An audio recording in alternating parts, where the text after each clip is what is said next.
साँच्चीकै नवलपुर जिल्लाले अस्तित्व नपाएकै हो त?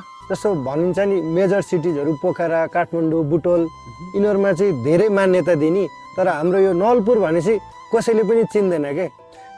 यसमा तपाईँलाई म भनिहाल्छु ल, नेपालको पानी जहाज होइन, नेपालको पानी जहाज चढेर टक्क के अरे यो नारायणी नदीमा आइसकेपछि अब सिग्नेचर ब्रिज पनि बन्दैछ होइन, त्यो टक्क त्यो पारि आइसकेपछि गैँडाकोट सुरु हुन्छ।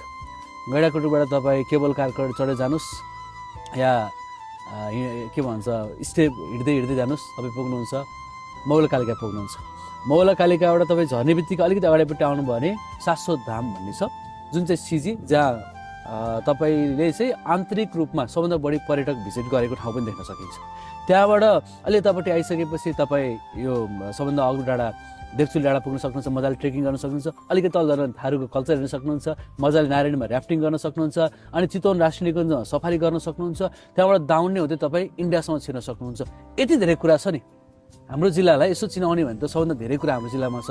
तर हजुरले भने जस्तै पहिचान नपाएको चित्र हो त, यो जिल्लाको नाम पनि छैन के। अचम्म लाग्दो कुरा त छैन, हामी पहिचानको कुरा गर्छौँ, चिन्ने नचिन्ने कुरा गर्छौँ।